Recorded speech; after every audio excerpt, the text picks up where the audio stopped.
France Maghreb 2. On me ravi de vous retrouver, nous sommes mercredi et vous êtes bien sur France Maghreb 2 en ce 30 mai jusque 18h avec Monsieur Nadir Kaya. Comment ça va Nadir? Bonjour Christophe, ça va, merci. Nadir qui fait la tournée des médias. T'étais encore du côté de chez CNews ce matin? Ouais, tout à fait. Ouais. Invité par Monsieur Pro, ouais. Et t'as fait quoi? T'as dit quoi? Oh, des conneries comme tout. T'as essayé? Ouais, ça a été? Ça a débattu? Bon, il y a eu beaucoup de d'accrochages entre certains intervenants, Monsieur Berkoff et d'autres. Ça me dépasse moi. Après, bon, c'est le jeu quoi. Ouais. Bon. En tout cas, il est avec nous. Hein, faudrait que je te lance un défi quand même parce que tu vas souvent chez Pro et compagnie. Ouais. Faudrait que t'arrives à glisser le grand forum France Maghreb 2. Ah ouais. Ouais, mais il le sait sur ma fiche parce que c'est marqué. Non. Ça, lui, il le sait, mais les téléspectateurs ne le savent pas, eux. Bah, je t'invite à faire un truc comme je vais faire avec des amis prochainement, de me passer un t-shirt France Maghreb 2. Des fois, ça parle plus que de glisser une phrase. Un t-shirt ou le sac? Non, un truc que je peux mettre de façon visible. Le t-shirt et la casquette. La casquette, moi je suis pas trop casquette, mais le t-shirt, ouais. Le t-shirt, voilà, ça y est, tu vois, c'est négocié direct, voilà. Ouais, non, mais y a pas de souci. Hein. Merci Nadir. Alors, ton programme, tu vas nous parler de quoi dans ton avis tranché tout à l'heure? Bah, c'est un avis tranché un peu spécial. Je vais revenir sur une personnalité qui s'appelle Moustapha Chérif. C'est un intellectuel algérien, ancien ministre algérien. Et donc, il fait souvent des petits articles. Et puis, je suis tombé sur un site qui s'appelle Jezaïres. Et donc, j'ai vu ces articles qui me paraissent intéressants, notamment dans cette période du Ramadan, où on parle du vivre ensemble, d'égalité, de singularité, les enjeux du vivre ensemble, le respect du droit à la différence. Et voilà, c'est des thèmes qui me touchent. Donc, en lisant ces quelques articles, je trouve que c'est une bonne inspiration pour les uns et les autres, notamment en cette période du mois de Ramadan. Le coup de cœur? Le coup de cœur, encore une fois, je reviens sur les maraudes de notre association Banlieue Plus et nos quartiers. Ah, c'est le iftar proposé par voilà, l'association. comme chaque année, depuis maintenant presque 8 ans, on fait un iftar dans la période du mois de Ramadan où on invite les bénévoles. Donc il y en a à peu près plus de 100 bénévoles qui toute l'année participent aux maraudes et tous les gens qui font des dons, les donateurs et puis le réseau Banlieue Plus. Voilà, donc ça se passera du côté d'Épinay. Épinay-sur-Seine? Ouais, 21h. D'accord, sympa. En tout cas, je pense que on va saluer notre ami Tarek Mami aussi qui est avec nous, qui nous rend une petite visite. Bonjour Tarek, ça va? Bonjour Christophe, bonjour à toutes, bonjour à tous. Oui, samedi, je crois que c'est la journée la plus importante en matière d'iftar. Hein. Bah oui, à titre personnel, j'ai reçu une dizaine d'iftars. Ça va alors des mosquées aux associations qu'on pourrait qualifier pour faire de la provocation en ce mois de Ramadan de laïcs, c'est-à-dire des associations qui se battent pour le droit de vote, pour les droits sociaux et pas nécessairement sur le volet religieux, à la Maison de Tunisie, l'association démocratique de Tunisie en France. Donc je dois trier. Il se trouve que nous, et c'est pas de la publicité, nous avons un partenariat depuis maintenant 2012 avec l'association des démocrates tunisiens en France. Et donc c'est à celle-là que je vais me rendre parce que le hasard du calendrier veut faire ça. Par contre, les auditeurs doivent bien sûr envoyer toutes leurs dates à notre ami Christophe ou à direction @francemaghreb2.fr et dans la tranche du matin qui s'appelle Ramadan en famille, comme vous savez, cher Christophe, qui se passe de 10h du matin à 14h avec Latifa dans une première partie et Enda dans la deuxième. On donne toutes ces informations parce qu'on souhaite que le maximum d'auditeurs sachent ce qui se passe dans cette communauté qui donne l'impression, quand on regarde les médias mainstream, qu'elle est refermée sur elle-même. Et par exemple, ce soir, à Cergy-Pontoise, la mosquée reçoit le préfet. Magnifique. Le préfet, le maire, des élus, des représentants d'autres confessions. Donc la communauté est beaucoup plus ouverte. J'ai eu la chance avec vous, Tarek, d'aller à une nuit de lettres Qader à Cergy-Pontoise. Oui. Vraiment, c'était un personnel et les personnes qui gèrent cette mosquée est extraordinaire. Voilà. Il n'y a pas de problème d'Algériens, de Marocains, de Turcs, je ne sais quoi. On a fait aussi celle de Reims. C'était pas la nuit du Ramadan, mais on a fait une soirée à Reims. Moi, je conseille à tous les auditeurs de France Maghreb 2 sur les 10 villes d'aller une fois voir la mosquée de Reims. Vous avez l'impression d'être à la fois au Maroc, en Andalousie, de voyager avec des jeunes d'ici, des Français comme nous, comme de l'autre. Ouais, c'est vrai, une belle ville. Et en plus, là aussi, un bon personnel et une bonne équipe dirigeante de cette mosquée également du côté de Reims. Voilà, comme quoi ça émerge quand même. Tant mieux, ça fait du bien. Le jour où tout le monde saura comment est la communauté, beaucoup vont dire c'est dommage qu'on n'a pas su ça depuis longtemps. En fait, on ne nous dit pas tout comme dit l'autre. Ouais, c'est ce qui est dommage parce que la communauté musulmane, comme beaucoup, est une communauté assez ouverte, assez vivante, assez dynamique, où on trouve énormément de gens avec des actions concrètes, de la convivialité, de la fraternité, ne serait-ce comme je te disais tout à l'heure au niveau des maraudes. Il y a énormément d'associations musulmanes qui sont dans les rues de Paris pour soutenir toutes ces personnes qui vivent dans des conditions indignes. Et au-delà de ça, il y a beaucoup de choses qui se passent au niveau des mosquées, d'un point de vue culturel et cultuel aussi. Donc, j'espère toujours, Christophe, que le deuxième malien, je dis deuxième exprès, permettra à changer un petit peu quand même l'idée globale en France. 2 Maliens qui se trouvent dans des situations sans papier, donc qui auraient dû être parmi les réfugiés, en train de tendre la main et dormir dans la rue, sauf des êtres humains. Dans le premier cas, sauf des Français de confession juive. Là, dans le deuxième cas, ils vont sauver un petit enfant dont le Goussama ne s'est même pas posé la question parce qu'il était au 5e étage, s'il était blanc, noir, grand, petit, musulman ou pas. C'est le cœur qui a parlé. Et voilà. Et c'est peut-être ça, l'islam de France aujourd'hui, qu'il faut que les uns et les autres le connaissent un peu mieux. Absolument. Programme et Fatima Wassak aussi qui arrive et qui va nous parler de Blanquer dans son avis tranché. Ah, coup de cœur aussi à suivre, très sympathique de Fatima Wassak. Restez avec nous, bienvenue à bord. Le Grand Forum avec Christophe Roux sur France Maghreb 2. Au programme de ce Grand Forum, nous ferons un focus direction Gaza avec 2 nouveaux bombardements qui a touché Gaza par l'armée israélienne. Nous serons en direct avec Ziad Medouk. La question LGF à la suite des massacres d'Israël sur les Palestiniens. Considérez-vous que Netanyahou est un criminel de guerre et que la France doit annuler sa visite en France? Vous répondez sur Facebook France Maghreb 2 ainsi que sur Twitter LGF officiel. Nous terminerons évidemment tout à l'heure par Libertad et la question qui fait mal à la tête après 18h. Moteur, action. Pas mal de comédies à l'affiche cette semaine, à commencer par Monquette, premier film de François Damiens, entièrement tourné en caméra cachée. Danny a un souci avec son fils à 15 ans. Sullivan ne veut plus d'un père qui fait le king derrière les barreaux. Pour Danny, son quête, c'est sa vie, hors de question de le laisser filer. Il décide donc de s'évader de prison prématurément. À voir également cette semaine l'extraordinaire voyage du Fakir, une comédie avec, tiens, pour la partie qui sera en France, Bérénice Bejo. On retrouve également Gérard Jugnot en chauffeur de taxi arnaqueur, à charge un jeune arnaqueur de Mumbai en time à la mort de sa mère. Un extraordinaire voyage sur les traces du père qu'il n'a jamais connu et rencontre l'amour à Paris dans un magasin de meubles suédois. Le danger en compagnie de migrants somaliens en Angleterre. La célébrité sur une piste de danse à Rome et comprend finalement ce qui est la vraie richesse et qui il souhaite devenir.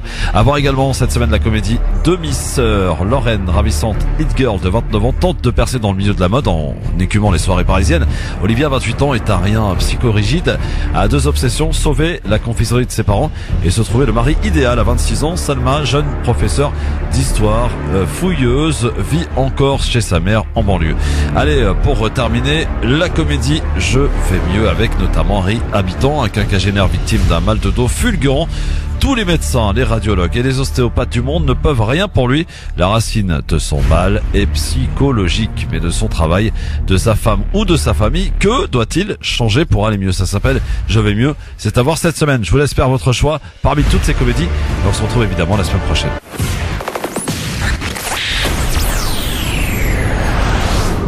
France Maghreb 2. France Maghreb 2. France Maghreb 2 vous souhaite un bon ramadan.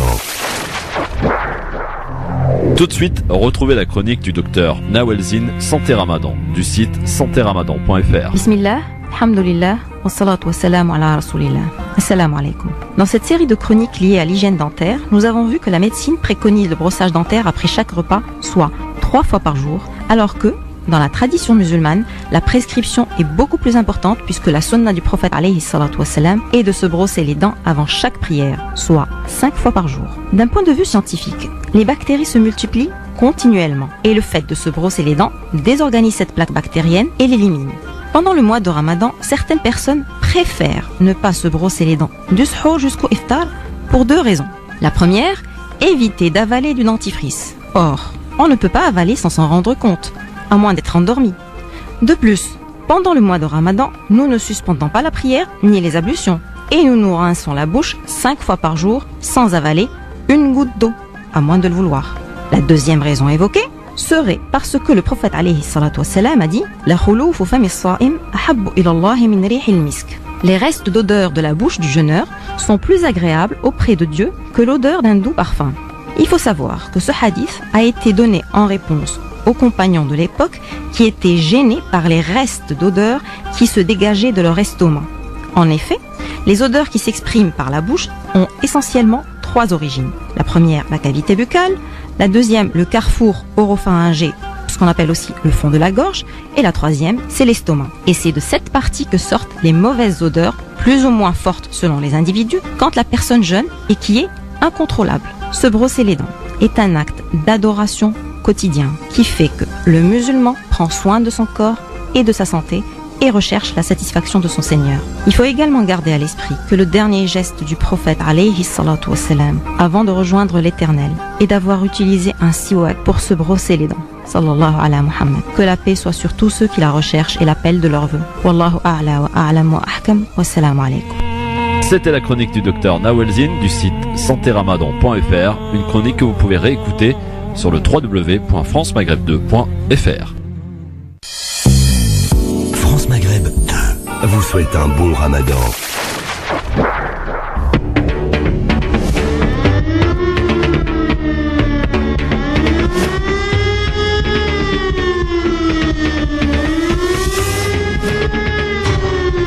Merci d'être avec nous en direct, le grand forum avec Nadir Kaya et puis notre ami Tarek Mami aussi qui est avec nous aujourd'hui, Fatima Wassa qui va nous rejoindre dans quelques instants. La question du jour, la question à la une, oui, c'est après le massacre de l'armée israélienne sur les Palestiniens, on en reparlera évidemment plus en détail dans quelques instants. Netanyahou est-il, selon vous, un criminel de guerre? Et à ce titre, la France doit-elle annuler sa visite, puisque vous n'êtes pas sans savoir que Netanyahou doit venir en France le 5 juin pour lancer l'opération France-Israël. Je rappelle d'ailleurs que le Premier ministre français devait se rendre en Israël, il a annulé sa visite en Israël. Netanyahou donc sera reçu le 5 juin prochain.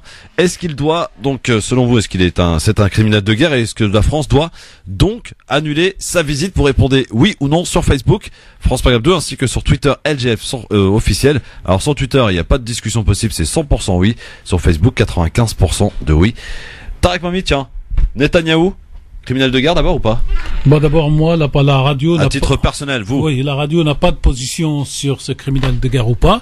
Donc c'est pour ça que la formulation de la question est plutôt, pensez-vous, suite au massacre commis par l'armée israélienne, pensez-vous que le Premier ministre israélien Netanyahou est un criminel de guerre et qu'à ce titre, sa visite doit être annulée en France. Je rappelle juste que le Premier ministre, pour des motifs qui le concernent, a annulé, lui, son voyage en Israël il y a quelques jours. Pour des raisons de politique intérieure, dit-on. Oui, mais pour moi, bien sûr que c'est un criminel de guerre. C'est quoi un criminel de guerre?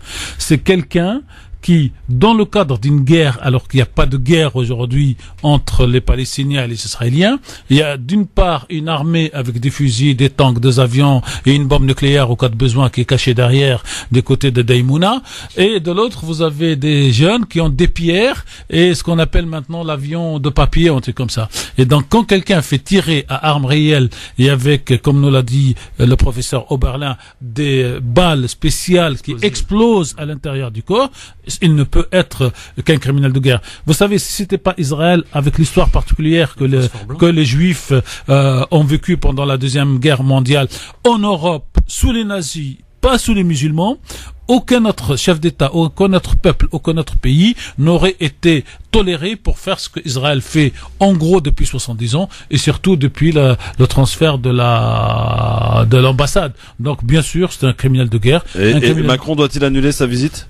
Normalement, dans un pays normal, et si le président de la République s'appelait De Gaulle, voire Jacques Chirac, il n'y aurait pas de visite officielle. Mais depuis M. Sarkozy, Hollande et M. Macron qui jouent sur 3 pieds parce que 2 suffisent pas, c'est oui, c'est non, il a fait un communiqué qui tient un peu la route en condamnant la violence, tout en disant que les 2 parties doivent devenir sages, tout en recevant M. Netanyahou.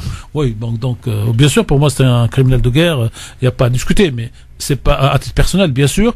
Reste, on va voir les statistiques des auditeurs de la radio qui ont un ressenti. Ce ressenti, d'ailleurs, peut ne pas correspondre à ce qui se dit dans les grands médias, sauf que je rappelle quand même que sur LCP et le GDD, je sais pas comment ça s'est passé, mais il y a quand même 66%, Christophe, des participants à ce sondage de LCP qui demandent le rappel de l'ambassadeur de France. d'Israël. C'est ce que je disais la dernière fois. Mine de rien, je pense qu'il y a un vrai changement dans l'opinion française par rapport à ce qui se passe en Palestine. Et fut un temps, c'est vrai que même là, certains journalistes ne parlaient pas de massacre.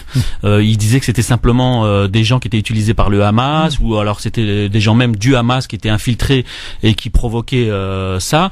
Donc la sémantique elle était particulière, mais même maintenant, si ils ont une sémantique qui va plutôt dans le sens d'Israël, je pense que les Français ont vu tellement de choses depuis des années qu'aujourd'hui ils sont plus manipulables comme ils pouvaient l'être à une époque. Donc l'opinion publique française, j'ai l'impression qu'elle change quand même, et c'est pas simplement tous ceux qui peuvent être soit musulmans ou intéressés par rapport à la situation en Palestine qui peuvent comprendre réellement ce qui se passe.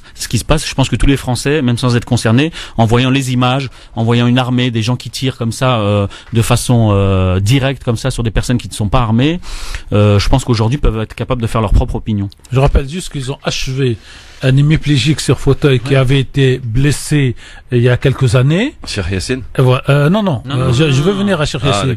Et à ce jeune-là, et cette fois, et pour être sûr cette fois qu'il va mourir, on lui a tiré une balle dans la tête. Mais ça, j'ai partagé les photos la semaine dernière de cette personne-là qui est décédée sur son fauteuil roulant et à la morgue. Ouais. Mais tu verrais les insultes que j'ai eues de sionistes sur Twitter, les menaces.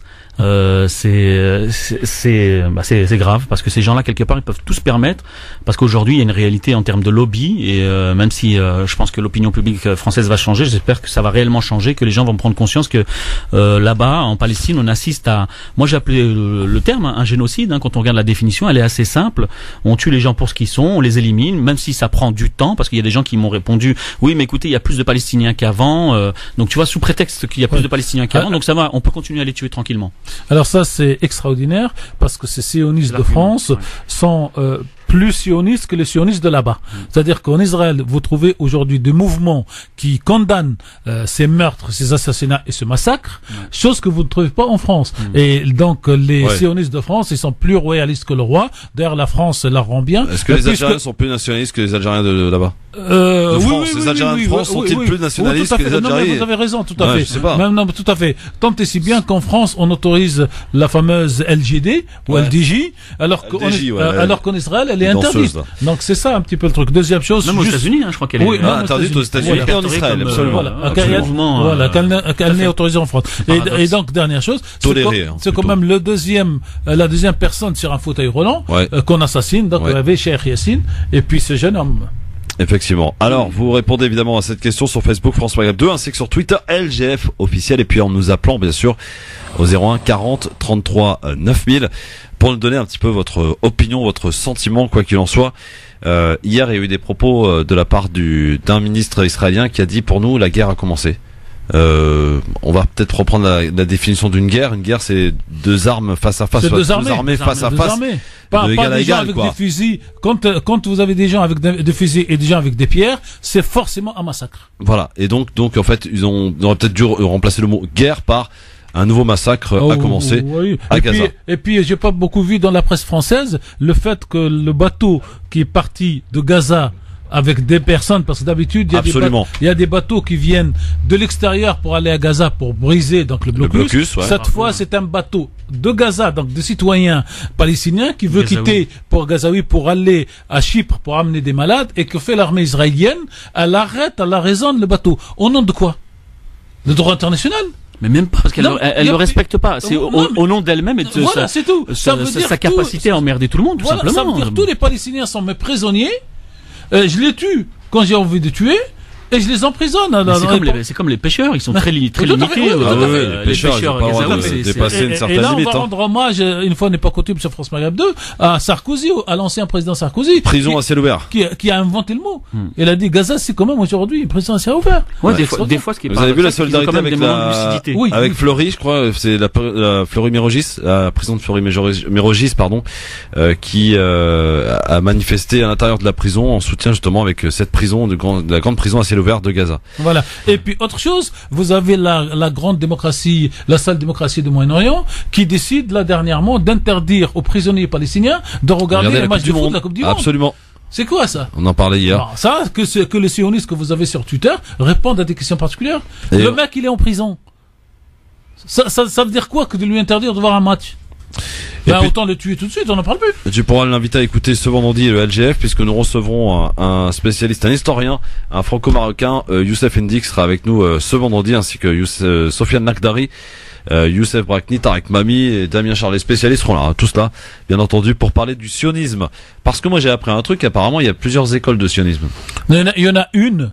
Il y en a une, Christophe, c'est un peu, on reviendra vendredi, il y en a une seule, c'est comme un peu le communisme, et après chacun l'applique à sa sauce. D'accord. Donc il y a celui qui est plus sioniste que l'autre, il y a celui qui est moins sioniste que l'autre, il y en a qui est sioniste humain. Et encore, j'ai entendu qu'il y avait le sionisme religieux, politique, laïque. Après il y a plusieurs, il y a plusieurs tendances. Donc il y a plusieurs tendances, voilà, c'est des tendances. Un petit peu comme donc dans les religions, vous avez chez les chrétiens, les catholiques, les protestants, les évangélistes. Dans l'islam, vous avez les chiites, les sunnites, les khawarij, les khawarij. Dans l'idéologie communiste, vous avez le communisme envers Khoja que les gens connaissent pas beaucoup, plus celui de la Chine, celui de la Russie. Donc vous avez une idéologie et après chacun se l'adapte. Bon, Mouloud est avec nous, 01 40 33 9000. Bonsoir Mouloud. Ouais, bonsoir Christophe, bonsoir Tariq et bonsoir, je l'ai regardé en plus ce matin. Ah, tu l'as vu, comment tu l'as trouvé Nadir ce matin? Oh, il est toujours super. Il est toujours... Par contre, je suis pour que tu lui donnes un t-shirt France Maghreb 2. Ah, bah, ça sera fait. Tarek Mami, il faut le t-shirt France Maghreb 2. On va lui donner. Ouais. Moi je téléphonais, déjà je réponds oui à la réponse. Je sais pas si ça sera passé d'ailleurs. Ça sera pas, il le recevra quand même. Mais Christophe, je sais pas si vous êtes au courant, il y a eu l'Eurovision là récemment. Oui, il y a l'Eurovision, c'est Israël qui a gagné. C'est la chanteuse israélienne qui a gagné. On se demande ce que fout Israël dans l'Eurovision. Et je sais pas si vous alors il n'y a pas qu'Israël, il y a aussi l'Australie. En fait, c'est ceux qui attends, bouge pas Mouloud, on parle là. Qu'est-ce qu'il y a l'Australie? Il y a l'Australie dans l'Eurovision? Bah oui, il y a l'Australie. Et demain, si le Maroc et la Tunisie voudraient participer, elles ont le droit, parce qu'en fait, elles participent à l'Union européenne des télévisions. Ouais. Et elles ont été acceptées à ce titre. Et donc tous les pays qui sont dans l'Union européenne de télévision, même s'ils font pas partie de l'Europe physique, elles ont le droit. J'imagine le débat. Si l'Australie encore parvient à participer, je pense que ça va pas déranger les gens. Mais si la Tunisie et le Maroc commencent à rentrer à l'Eurovision, les Morano, les Ménard, les Ciotti, je pense que ça va faire le buzz. Vous savez ça, pour faire simple, et je m'excuse auprès de Miloud, juste le fait, c'est la double nationalité. Tous ceux qui critiquent la double nationalité, en général, c'est pour les Algériens d'abord, un petit peu pour les Tunisiens et les Marocains, mais très léger, mais jamais pour les Israéliens. Voilà. Non, mais ça, on l'enlèvera pas la double nationalité. Hein. Non, mais c'est-à-dire que ça, c'est pareil. Moi, ce qui me choque, c'est pas l'Eurovision à la limite. Ce qui me choque, c'est la participation à la Coupe d'Europe de football. Oui, absolument. Alors là, ça fait des années. Oui, mais il y avait eu un débat là-dessus. Il disait tout simplement pourquoi. Non, parce que Israël ne peut pas jouer dans certains pays. Oui, c'est une question de sécurité. Officiellement, c'est ce qu'il dit. Oui, non, mais parce que c'est passé aussi à un moment où les autres d'autre côté n'étaient pas encore réveillés. Mouloud, vas-y, impose-toi mon ami Mouloud. Oui, fais ta place. Moi je voulais en venir, je sais pas si vous êtes au courant, mais l'année prochaine l'Eurovision se tiendra en Tel Aviv. Oui, alors il y a une demande de boycott. Laissez-moi finir s'il vous plaît, après vous pourrez parler, vous êtes sur le plateau. Il y a une campagne qui a été lancée de pétition en Islande, qui a recueilli des milliers de signatures, et il y a des pays comme l'Islande, la Norvège, la Suède, le Danemark, et d'autres pays qui ont annoncé que si ça se tenait là-bas, ils boycotteraient. Il y a le Portugal aussi, je crois qu'il y a la Hollande. Je sais pas si vous êtes au courant. Ça prouve que le massacre qu'il y a eu là récemment, ça a eu un impact. Absolument, oui, vous avez raison, Mouloud. Ouais. Alors, est-ce que selon vous, la France doit annuler la visite de Netanyahou? Bah évidemment. Mais il le fera pas. Il le fera pas. Ouais. Sinon, Christophe, je peux une petite parenthèse. Oui. Je sais pas si vous l'avez vu, il y a à peu près 8 mois sur Arte, il y avait un reportage sur le Shin Bet. Vous savez, le service des renseignements israélien là. Ouais. Et il y avait des retraités maintenant qui sont âgés de 80-90 ans. Ouais. Et je me souviendrai toujours d'un témoignage il avait 91 ans. Et qui pleurait, qui avait déclaré, mais c'était une émission qui passait vers minuit, hein, c'était pas 20h30. Et il avait déclaré qu'ils avaient perdu leur âme. Oui. Sur les assassinats. Il avait perdu leur âme. Sur les assassinats. Il a dit pourquoi? Il lui a dit tout simplement parce que de victimes, on est devenu bourreau. Ouais. Un ancien dirigeant du Shin Bet, hein. Ouais. Voilà. Merci Mouloud. Il y a la phrase aussi de monsieur Fabius, il y a un mois à la télévision, qui disait que les images de Gaza qu'on voit actuellement ne fera qu'accentuer l'antisémitisme. Vous vous souvenez de sa phrase? Oui, Fabius, qu'il reste où il est, parce que là, de toute façon, il n'a même pas le droit de parler. Ouais, déjà, il devrait que se taire, il n'a pas le droit de s'exprimer. Ça prouve qu'il y a un impact, même si l'Eurovision, c'est pas, ça prouve, et moi, ce qui m'étonne toujours, c'est que les pays arabes sont toujours derrière, et il faut attendre des pays comme le Venezuela ou les pays nordiques pour protester. Alors, par contre, il y a un truc à qui je tire mon chapeau, qu'on l'aime ou pas, c'est Erdogan. Oui, bon. Voilà. Ouais. Merci. Merci Mouloud. Pourquoi ça vous plaît pas, Tarek? Erdogan, qu'est-ce qu'il y a? Ça vous plaît pas, vous? Non, mais Erdogan est un merveilleux homme politique qui a dû lire Machiavel quand il avait 3 ans. Ah oui. C'est-à-dire, c'est un inspiré, voilà. Donc, il est opportuniste à tous les coups, mais en réalité, il rappelle son ambassadeur en Israël. Mais pourquoi il garde des relations avec Israël s'il veut aller jusqu'au bout de la logique? Ouais, mais c'est plus simple. C'est ce qui lui permet d'avoir un vrai rapport de force avec lui, contrairement aux pays arabes. Oui. Parce que je crois que c'est le seul qui a obtenu quelque chose, notamment. Il n'a rien obtenu. Quand il y a eu les bateaux. Oui, 7 ans après. On peut lui reconnaître ça, contrairement aux pays arabes. Oui, oui. Parce que les pays arabes, on les entend jamais. Oui, mais ça, non, bon, c'est un autre débat. Non, mais c'est un opportuniste politique. Être en face d'une table pour négocier, alors que certains ne le sont pas. En tout cas, c'est un super opportuniste politique. Il a lu Machiavel à 3 ans. Dans le biberon. Bon, voilà. 01 40 33 9000, évidemment, pour donner votre impression, votre avis, bien sûr, sur ce sujet. Est-ce que la France doit annuler la visite de Netanyahou? Ça serait digne d'un pays qui crie quand même j'ai vu qu'il y avait pas mal de manifestations organisées. 2 déclarations de droits de l'homme, 1789 et 1947. Effectivement.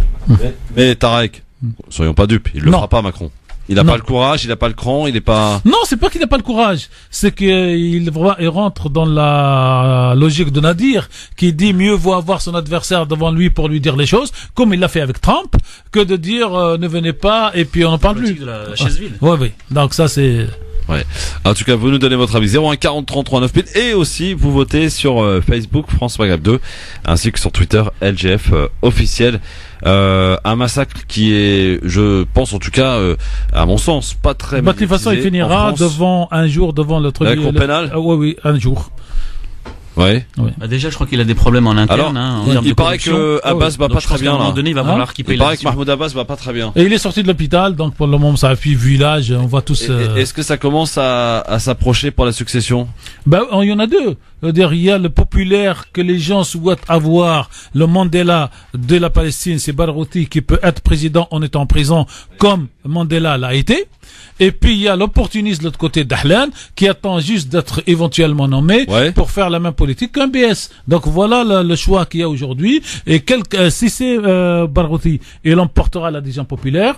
Si c'est l'autre, il y aura un effritement de ce qu'on appelle l'autorité. Et puis Gaza ne suivra plus. Et même du côté de la Cisjordanie, personne ne suivra les ordres. Sofiane Lekdar est avec nous. Salut Sofiane.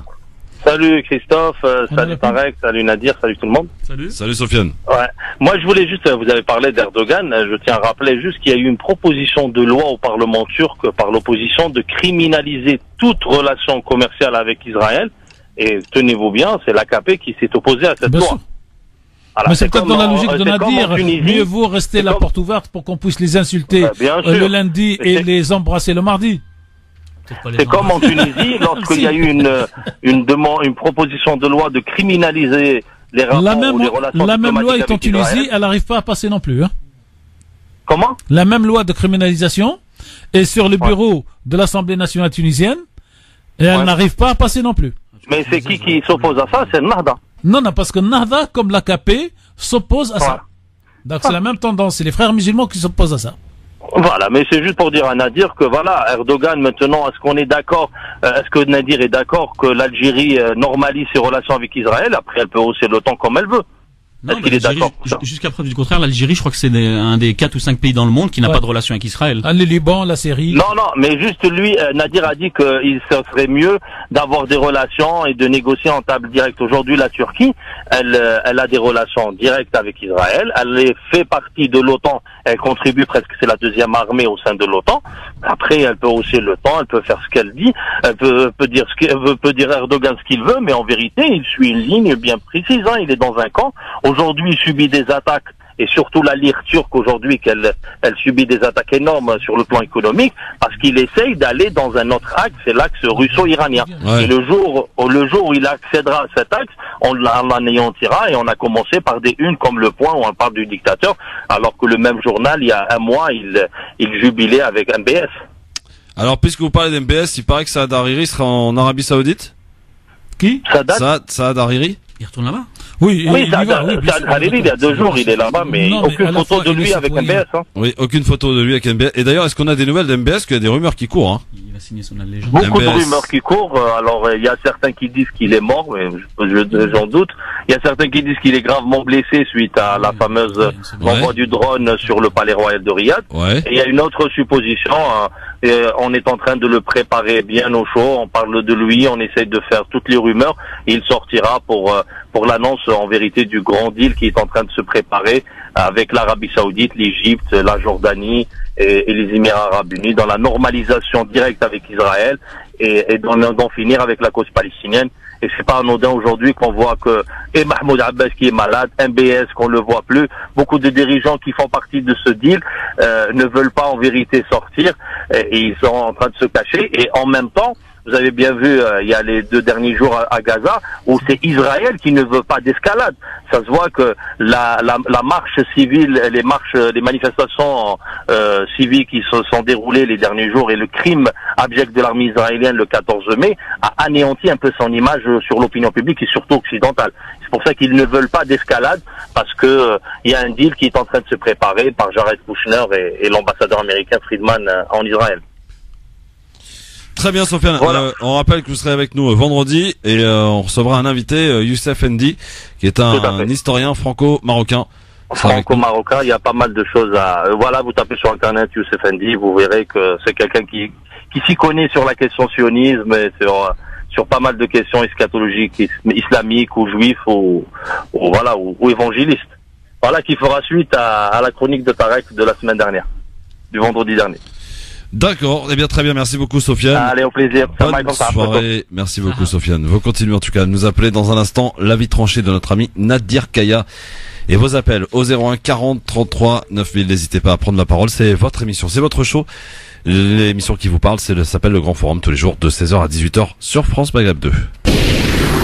Merci d'être avec nous en direct sur votre France Maghreb 2, sur votre LGF. Oui, le Grand Forum, c'est votre show de fin d'après-midi. C'est le show qui vous parle évidemment sur France Maghreb 2. Vous allez pouvoir nous appeler.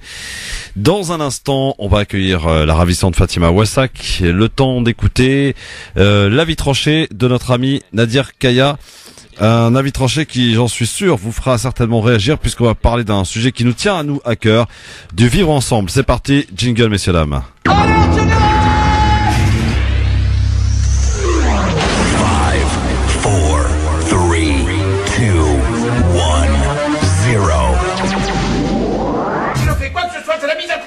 Alors piétinez-moi, allez-y. Alors Nadir Kaya, pour ce qui est du vivre ensemble pour la vie tranchée d'aujourd'hui. Alors, je me suis inspiré d'articles que Mustafa Cherif publie régulièrement sur un site qui s'appelle Djezaïres, où il formule plusieurs fois des articles sur différents sujets, et là notamment sur le sujet du vivre ensemble, les enjeux du vivre ensemble. Donc je vais vous lire son article que je pense approprié à la période du Ramadan et puis à la période tout court qu'on peut vivre ensemble, notamment sur le vivre ensemble et sur la situation. Alors, la civilisation musulmane, bien comprise, a été celle du vivre ensemble. Durant plus de 1000 ans, ce fut une réalité tangible. Unité et diversité se conjuguaient. Les groupes intolérants étaient rares. Il était temps de le rappeler. L'islam subit aujourd'hui des affres de multiples dérives et manipulations dont il est évidemment innocent. Dans le monde entier, l'enjeu est de redonner la priorité au savoir-vivre ensemble, en paix, et faire reculer l'ignorance, la peur et la colère, qui semblent gouverner les sociétés et alimenter l'insécurité. Le musulman est celui qui est censé réfléchir et croire au Créateur des mondes, qui s'est adressé pour la dernière fois à l'humanité à travers son livre descendu sur le prophète Mohammed sallallahu alayhi wa sallam. C'est aussi la croyance au jugement dernier, à l'au-delà, aux anges, au paradis et à l'enfer, et à l'unité de l'humanité. Par-delà cette diversité. Cette attitude de la foi doit se traduire à travers des rites et des bonnes actions qui respectent le droit à la différence, à l'attitude juste. Aujourd'hui, la guerre est multiforme, économique, culturelle et politique. Les relations internationales sont marquées par le recul du droit. Il est nécessaire de rappeler au monde entier que les 5 piliers de l'islam et l'ensemble des préceptes sont tournés vers le vivre ensemble. Ils permettent de saisir la figure de l'être musulman qui doit s'imposer une saine discipline de vie par le bel agir, en donnant l'exemple de l'humanisme sans chercher à imposer son point de vue aux autres. Seriez-vous homme à donner de faire le bien tout en oubliant de le faire vous-même alors que vous récitez le livre. N'êtes-vous donc pas raisonnable? La foi et le vivre ensemble. Le Coran, au niveau théorique, vise à éduquer au comportement spirituel, humain et sociable, à l'éducation plénière, afin de faciliter le vivre ensemble entre les humains et préparer à l'au-delà du monde. Ce n'est pas une doctrine qui se contente de consoler ou qui tourne le dos au monde terrestre sur la base de la foi réfléchie. Il s'agit de former un être responsable, tolérant et pacifique pour une cité vertueuse. Le Coran vise à la fois l'autonomie de l'individu et l'être commun. Des musulmans actuels ne semblent pas conscients de ce paradigme. Faire le bien, c'est répondre à l'appel coranique pour vivre raisonnablement. La foi liée aux actions justes est définie par le Coran comme une réponse à l'appel du Créateur des mondes pour honorer l'humanité. Ô vous qui croyez, répondez à Dieu et au message lorsqu'il vous appelle à ce qu'il vous donne la vraie vie. Et sachez que Dieu s'interpose entre l'homme et son cœur et c'est vers lui que vous serez rassemblés. Être croyant, c'est théoriquement être équitable, pratiquer la sagesse, les bonnes actions et s'abstenir d'actes intolérants pour élever notre humanité. Ceux qui ont cru et n'ont pas troublé la pureté de leur foi par quelque inquiétude, ceux-là ont la sécurité et sont eux-mêmes les bien guidés. Le mot iman, signifiant foi en arabe, est de la même racine que le mot aman, qui signifie la tranquillité du cœur, la sérénité, la paix, et le mot almanan signifie le dépôt, la responsabilité. L'état de la société montre que l'on est loin du compte. Est perdu de vue la foi qui favorise le vivre ensemble. Le lien social s'est affaibli. Pourtant, le mot islam signifie s'en remettre en confiance au Créateur et vivre la paix en ce bas monde. Les savants s'accordent à définir le vivre ensemble comme l'acceptation réfléchie et sincère de missions octroyées par Dieu en vue de l'adorer sous des formes multiples et concrètes. Un travail bien accompli, un sourire, une aide accordée à la plus faible des créatures, l'amour de la patrie, le respect de la nature, la transmission du savoir font partie de la foi.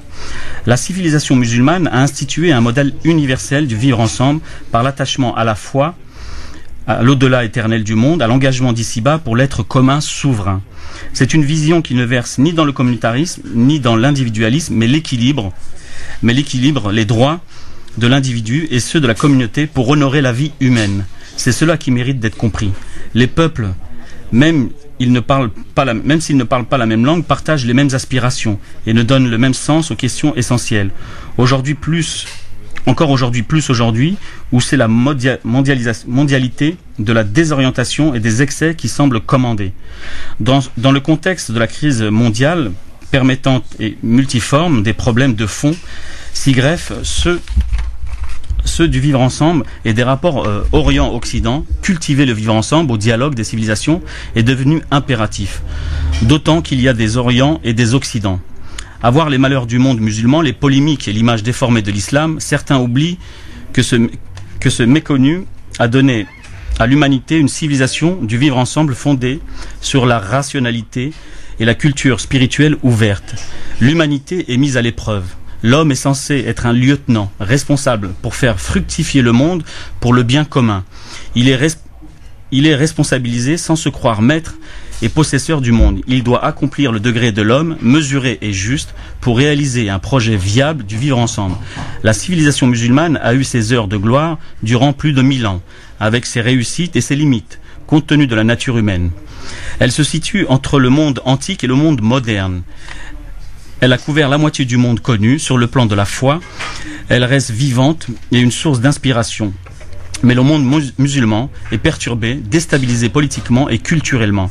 Elle mérite d'être revisitée pour comprendre le sens de l'homo islamusus, réfuter des archaïques, se corriger et révéler les défis.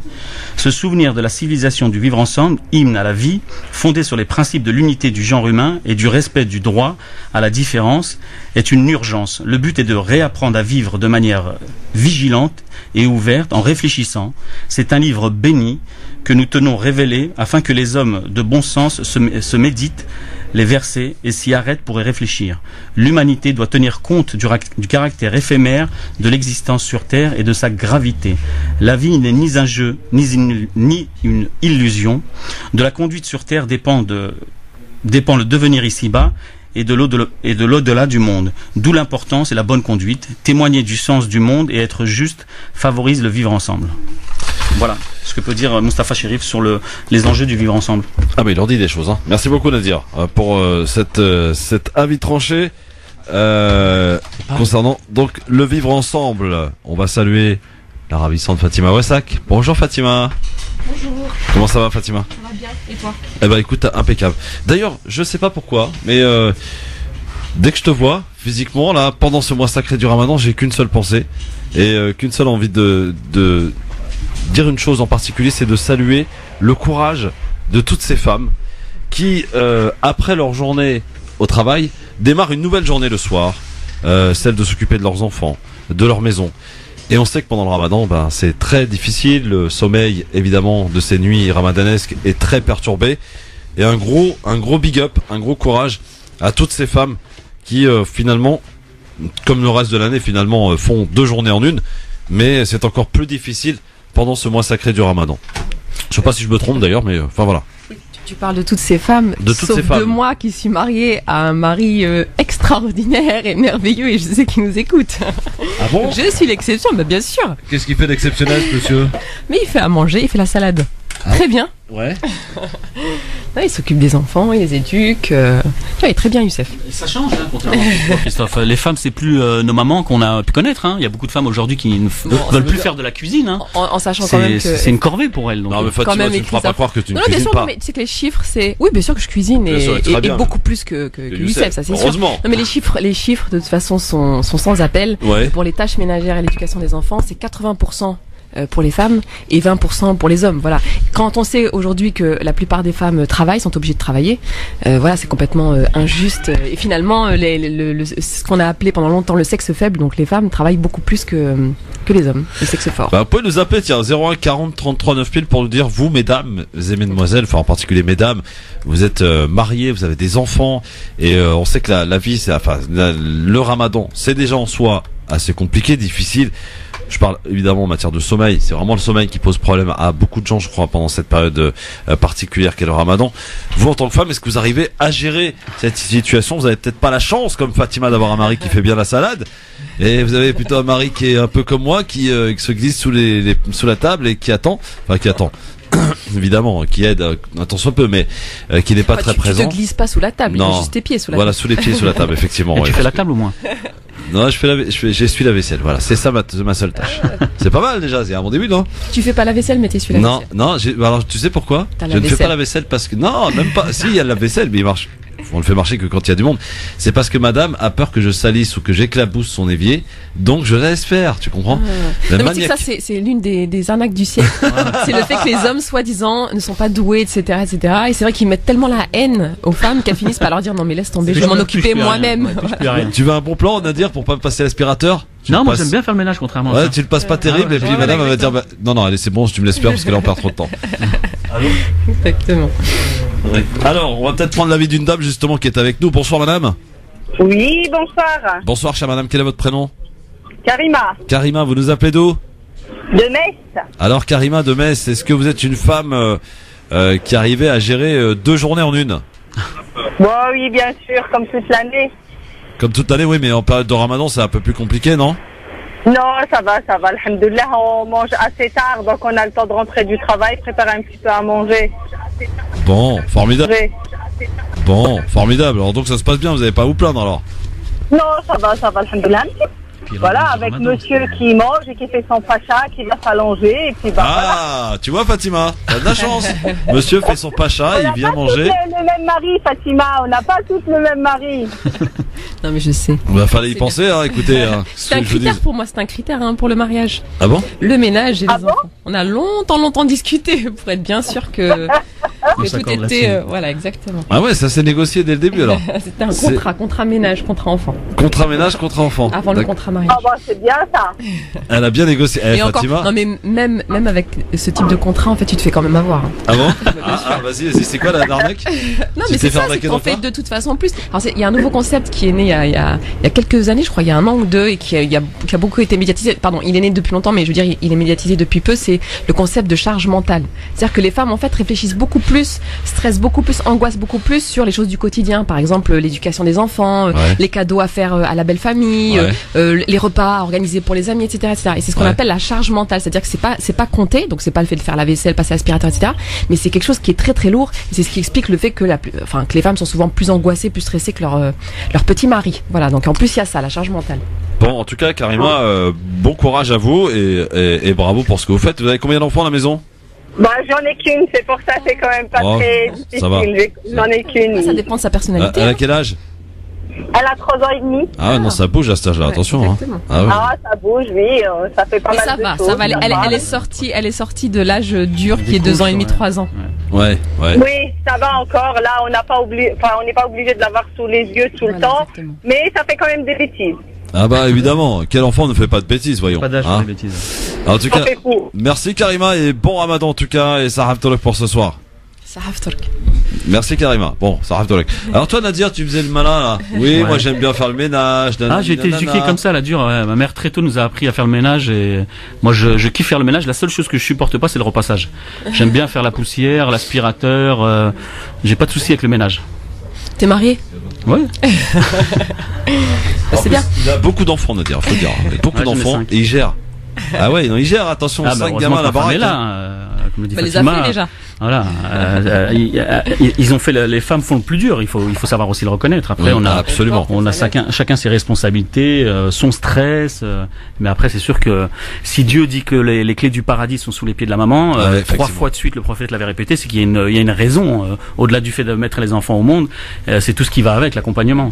Il y a une raison, mais il y a une raison aussi en particulier et dont on parle jamais, c'est quand les enfants font quelque chose de mal, ou font pas aussi bien qu'on voudrait, etc. Voilà, qui on regarde. Voilà, et ça c'est un vrai gros problème, c'est-à-dire que dès que l'enfant fait une bêtise, etc. En fait, on a tendance à aller culpabiliser la mère. En fait, c'est jamais de la faute du père. Et des fois même c'est le père qui s'adresse à la mère en lui disant mais tu vois, tu fais n'importe quoi avec son éducation. Je te l'avais dit, t'es trop laxiste, t'es trop autoritaire, t'es trop ceci ou t'es trop cela. Donc en plus il y a ça, il y a le fait que effectivement, c'est vrai, t'as raison. Je me reconnais un peu. Karim, bonsoir.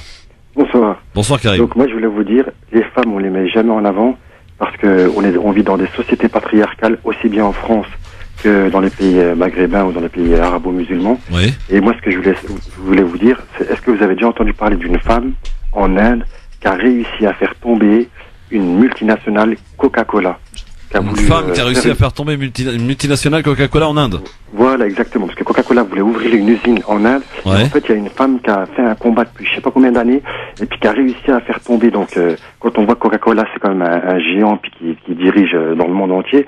Moi, je me suis dit qu'en fait, les femmes, en fait, elles sont, pour moi, elles sont très très honorables, quoi. Parce que pareil aussi, il y a une femme qui s'appelle Amel Bentoussi qui a réussi à faire condamner un policier, alors que pour elle, c'était impossible en fait de faire condamner en fait un policier qui avait abattu son frère. Et quand je vois en fait le combat des femmes, elles ont quand même elles ont un courage qui est vraiment hors du commun, quoi. Et puis il y a pas longtemps, il y avait Yasser Louati qui avait fait une très très bonne chronique et qui avait dit que derrière chaque grand homme, il y a soit une femme ou soit une mère. Donc c'est pour ça qu'en fait les femmes, on a quand on voit par exemple le travail de Fatima Wassak ou pas mal de femmes qui sont engagées et tout, ou alors Nadia Lazouni qui intervient chez vous. Moi, j'ai remarqué, c'est les femmes, on les met jamais en avant, alors qu'en fait, pour moi, elles sont très très pertinentes, très intelligentes, et je pense qu'il faut les remettre dans le devant de la scène, quoi, parce qu'elles ont. C'est ce qu'on fait dans le LGF, mon cher Karim, vous avez remarqué, non? Exactement, c'est ce que j'ai remarqué avec toutes les chroniqueuses que vous invitez, puis moi, je trouve ça vraiment formidable. Continuez comme ça. Franchement, félicitations. Merci Karim. Voilà. Karim, si je peux me permettre juste, Fatima, merci de me mettre dans ce groupe de femmes prestigieuses que vous avez cité, Amal Bentounsi, Nadia Lazouni, etc. Amal Bentounsi et d'autres, Assa Traoré, Ramata Dieng, toutes ces sœurs qui se battent pour la justice, la vérité, pour leurs frères abattus par la police. Donc merci de me mettre dans ce groupe-là. Simplement, si je peux me permettre une petite remarque, en fait, le fait de dire derrière chaque grand homme il y a une femme, des fois on n'a pas envie d'être derrière, en fait. En fait, des fois on a envie d'être à côté, voire même devant. Bah oui, Assa Traoré par exemple, Assa Traoré, Amal Bentounsi sont des leaders, en fait. Elles mènent leur lutte, elles sont devant, etc. Donc voilà, même cette expression-là, si on pouvait éviter, ce serait bien. Mais merci pour le reste. Ouais. D'accord. Ça, jamais content les femmes, hein. Jamais. Il y a toujours un petit truc qui fait que. C'est une très très bonne remarque qu'elle a dit. Moi je voyais pas ça comme ça, mais en fait elle a raison, quoi. En fait les femmes elles sont aussi au devant de la scène. Et quand je disais ça, en fait, c'est que elles sont le moteur principal, quoi. Même s'il y a un homme, on va dire, qui fait un travail remarquable, c'est surtout qu'il y avait une femme qui était derrière lui, quoi. C'est pour ça qu'en fait, moi, je voyais plus qu'elle soit au devant de la scène. Alors là, je suis d'accord avec vous parce qu'effectivement, par exemple, quand on parle de Pierre et Marie Curie, donc deux grands physiciens français, etc. En fait, celui qui a récupéré la gloire, finalement, c'est Pierre Curie, alors que celle qui a tout fait, vraiment, et ça, c'est historique, hein, c'est Marie. Et on dit Pierre et Marie Curie. Non, Marie Curie, un petit peu aidée par Pierre Curie. Mais effectivement, en fait, cette expression de dire derrière chaque grand homme, il y a une femme, c'est, je pense, pour rendre hommage aux femmes qu'on ne connaît pas en fait dans l'histoire de l'humanité et qui ont beaucoup travaillé et finalement la gloire est revenue à leur petit mari, voilà. Donc effectivement dans ce sens-là, je suis d'accord avec vous. Eh ben écoutez, merci beaucoup. Je vous dis ça comme à tout le monde et je vous dis à très bientôt. Au revoir. Merci Karim, en tout cas pour ton appel. Merci beaucoup Karim, à très bientôt. 01 40 33 9000, c'était pas prévu au programme cette histoire, mais ça s'est invité, j'ai envie de dire, ce sujet malgré lui, parce qu'on a parfois des inspirations du moment, hein, et quand j'ai vu Fatima, ça m'a inspiré, voilà. Donc voilà, vous pouvez nous appeler évidemment 01 40 33 9000, c'est bien. Alors on attend avec impatience l'épouse de Nadir Kaya qui apparemment veut appeler pour rectifier un certain nombre de choses. Cherche à nous joindre, donc Christophe, si tu l'as, laisse-la. Allô, bonjour. Bonjour, c'est Nadia. Ah, bonjour Nadia. Comment tu vas, Christophe? Madame Kaya, bonsoir. Alors, Madame Kaya, ça tombe bien que vous appeliez, parce qu'on a quelque chose à vous demander.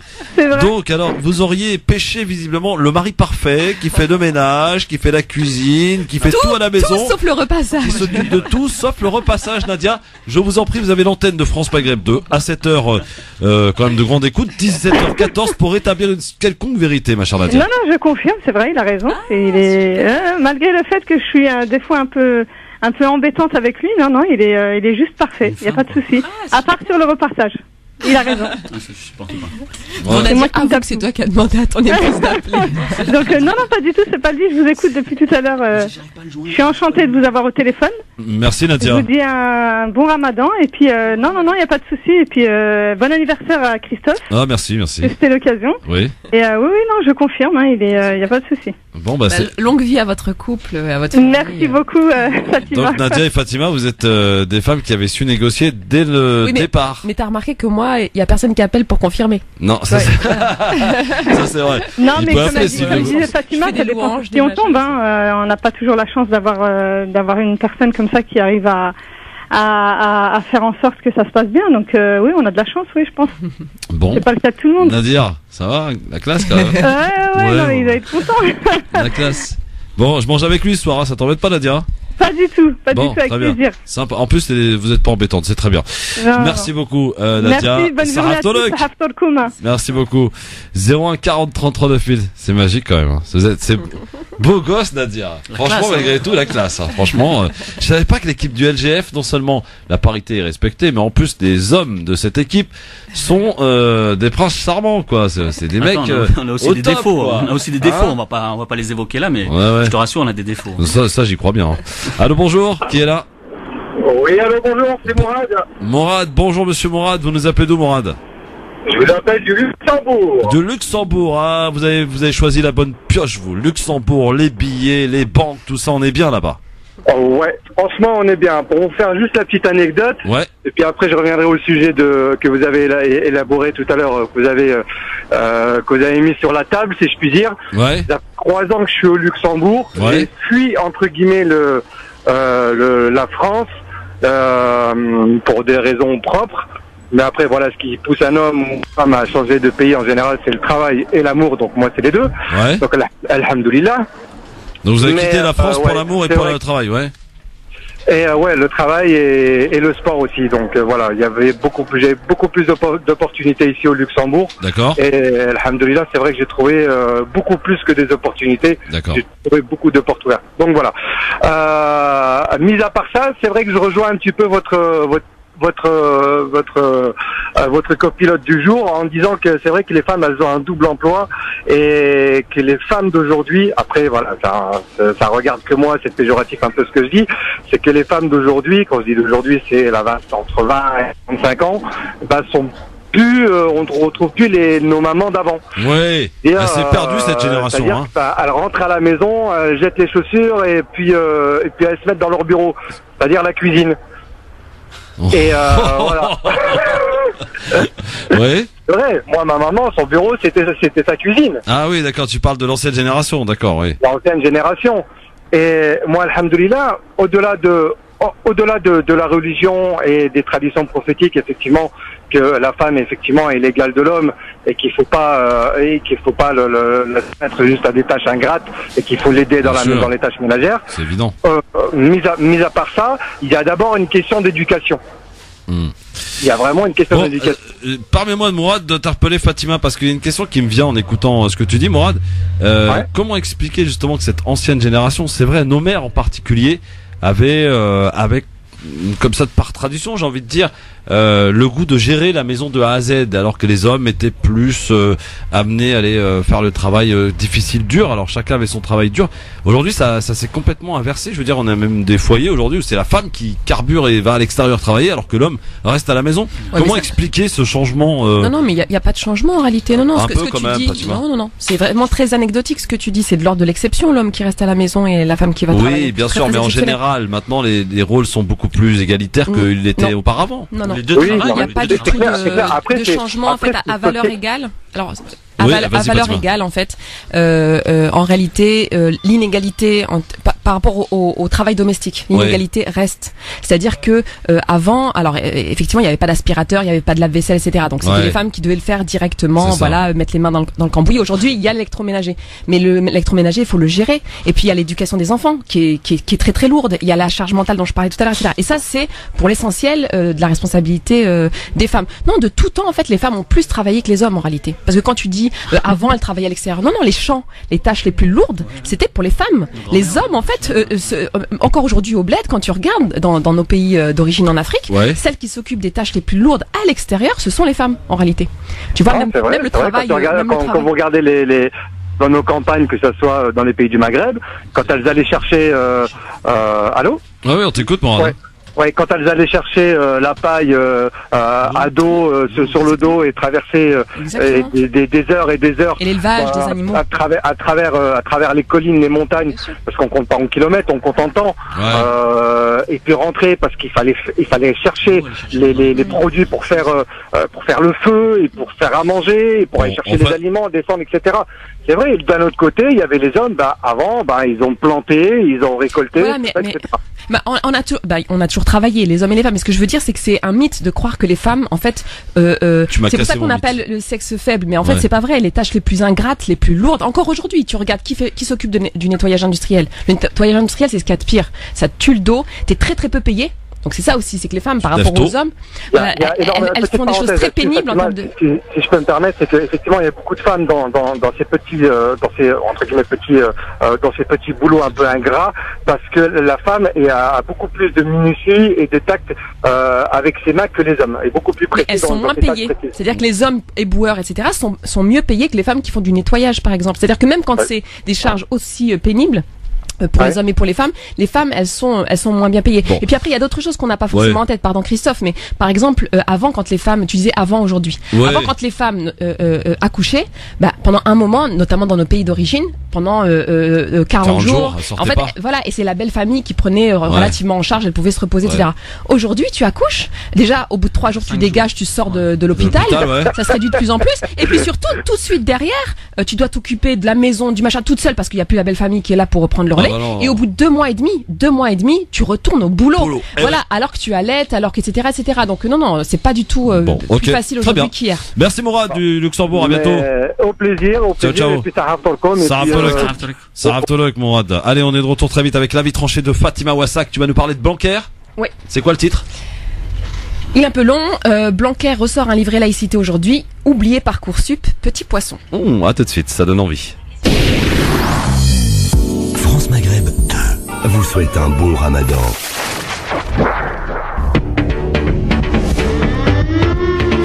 LGF, le grand forum, merci d'être avec nous. En tout cas, ça fait plaisir. C'est le show qui vous parle, oui. On parle de tous les sujets, même des sujets pas forcément qui étaient prévus au départ, mais voilà, c'est des sujets qui nous inspirent, des sujets de société, des sujets de tous les jours aussi. Et vous pourrez évidemment nous donner un petit peu votre avis sur ce sujet dans un instant, dans le cadre de Libertad, bien entendu. Pour l'heure, C'est l'heure d'un nouvel avis tranché, un avis tranché que vous attendez très certainement, puisqu'on va parler d'un sujet qui va très certainement aussi intéresser les jeunes, mais aussi les moins jeunes. On va parler de Parcoursup, dans l'avis tranché de Fatima Wassak. Jingle, c'est parti. 5, 4,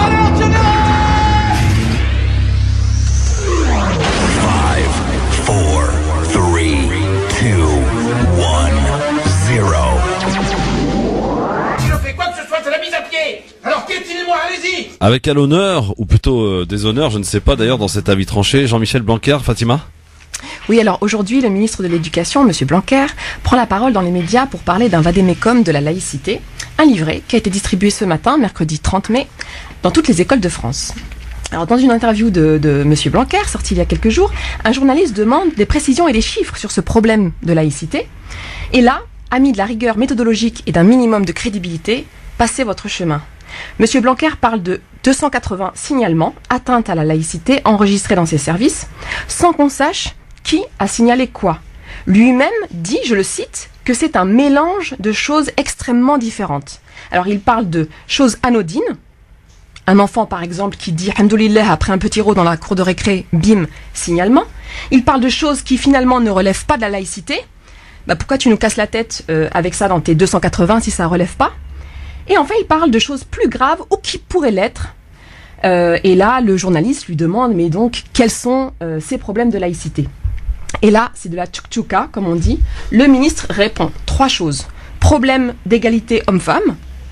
Ah d'accord, quel rapport avec le principe de la laïcité, l'égalité homme-femme? Je rappelle que la laïcité en France, à partir de 1905, s'est parfaitement bien accommodée du fait que les femmes n'avaient pas le droit de voter jusqu'en 45, 46, ou le droit de travailler sans l'accord de leur mari jusqu'en 1965. Et puis, petite parenthèse, le gouvernement qui nous parle d'égalité femmes-hommes est le gouvernement dont est membre M. Darmanin, accusé de viol et d'agression sexuelle par 2 femmes et qui a eu une standing ovation à l'Assemblée suite à ces accusations. Je referme la parenthèse. Autre problème évoqué par M. Blanquer, qui parle donc de problème de laïcité, un enseignant juif insulté par ses élèves dans les quartiers nord de Marseille. Bouh, ça fait peur, les quartiers nord de Marseille. Là encore, quel rapport avec le principe de laïcité? Je rappelle que la France était déjà laïque depuis près de 40 ans, quand l'État français a participé à l'extermination des Français juifs. Autre problème, un élève de 6e qui dit lors d'une visite « Allahu Akbar », donc un petit de 11 ans qui dit « Dieu est grand ». Voilà en quoi il y a besoin d'appeler la police. Enfin, je terminerai par ça, c'est un 4e exemple que je peux vous donner pour la route. Donc exemple évoqué aussi par M. Blanquer. Je cite là un extrait du vade-mecum. Il doit être étudié au cas par cas si le signe ou la tenue que porte l'élève démontre sa volonté, au travers de son comportement, de manifester une appartenance religieuse. Il peut être pris en compte la permanence du port d'une tenue, par exemple le port quotidien d'une jupe longue de couleur sombre. Voilà le niveau de ce que nous vend quand on parle de problème de laïcité, de ce que nous vend M. Blanquer. Ça fait 30 piges qu'on martèle que la laïcité c'est le problème numéro 1 de l'école et on n'a toujours pas de chiffres précis. Autant dire que M. Blanquer, mais comme beaucoup de ses prédécesseurs, essaie de vendre un problème laïcité à l'école sur du vent, sur du rien. Il prétend qu'il cherche à répondre au malaise des enseignants qu'il s'agit de rassurer. Donc je récapitule, l'État Macron détruit à petit feu le service public de l'éducation, il précarise toujours plus les enseignants, il leur donne de moins en moins de moyens pour travailler, il ne respecte en rien leur expérience en venant leur imposer des méthodes pédagogiques tombées du ciel, il leur fait porter la responsabilité de gérer la mise en concurrence accrue entre élèves et les inégalités qui s'en dégagent, et le malaise des enseignants, c'est la longue jupe grise que Malika a portée 3 jours de suite. Voilà, on en est là. Je rappelle qu'il y avait déjà eu un livret laïcité, vous vous souvenez à l'époque, c'était Najat Vallaud-Belkacem, c'était la même chose, même cible, les musulmans, même objectif. Bah oui, quand une douille semble marcher, pourquoi se priver? Il s'agit d'une part de stigmatiser toujours plus les élèves musulmans, ainsi justifier les discriminations qu'ils subissent, par exemple dans l'accès aux études supérieures, et d'autre part de prendre de l'espace média pour éviter qu'on ne parle d'autre chose. Et cette autre chose, c'est évidemment Parcoursup. Voilà, la catastrophe, le désastre Parcoursup. Et plus généralement, la question des inégalités et des discriminations à l'école. Oui, parce que quand l'OCDE pointe du doigt le système scolaire français, ce n'est pas pour dire il y a un problème de laïcité, c'est pour dire le système français est le système le plus inégalitaire de tous les pays dits développés. Ça, c'est l'OCDE qui le dit. Et qui le dit depuis le début des années 2000. En ce moment, une grande partie des parents et des lycéens de terminale sont en sueur à cause de Parcoursup. Et que leur répond M. Blanquer? Parcoursup, c'est génial, mais il y a un problème de jupe sombre portée trop régulièrement. Dormez, dormez, petit poisson. Parce que nous ne sommes pas des poissons rouges, quel est le premier bilan de Parcoursup? Alors évidemment, le ministère de l'Éducation fait tout pour faire de la rétention d'informations, mais on a des chiffres. Ceux que je présente ici sont ceux de Sud Éducation et ceux du Monde, du journal Le Monde. Le pourcentage de lycéens en attente ou qui ont eu des refus, c'est 44%. Ça, c'est la moyenne nationale, ce qui est déjà énorme. Donc 44% des lycéens sont en attente dans Parcoursup ou ont eu un refus. Mais pour les classes de lycée de banlieue, cette moyenne oscille entre 70 et 100%. Alors, dans le 93, 3 exemples. Lycée Pleine Commune à Saint-Denis, en classe pro, 83% de terminales sont en attente ou ont eu un refus. Lycée Renoir à Bondy, classe techno, c'est 100%. 100%. Voilà. Quand on sait qu'ils sont scolarisés dans les lycées professionnels, c'est-à-dire quasi totalement des Noirs et des Arabes, on comprend à quel point il s'agit à quel point Parcoursup, c'est une ségrégation sociale, territoriale et raciale. Dernier exemple, le lycée Berthelot à Pantin, classe S, donc terminale S, donc le top du 93, c'est 76% de terminales en attente ou en refus, même en S, alors avec, donc je le rappelle, une moyenne nationale de 44%. Concrètement, qu'est-ce qui se passe en ce moment? Les jeunes des classes moyennes et supérieures font leur marché, se tâtent entre telle ou telle université, et une fois qu'ils auront pris les plus beaux morceaux, ils laisseront les restes aux classes populaires. Voilà, c'est ça Parcoursup. Déjà, à la base, les jeunes des classes populaires et issus d'immigration sont moins présents à la fac que les jeunes de classe moyenne et supérieure et jeunes blancs. Mais ce qu'il faut comprendre, c'est que l'exclusion des universités que produit Parcoursup va être presque totalement absorbée par les jeunes des classes populaires et issus d'immigration postcoloniale.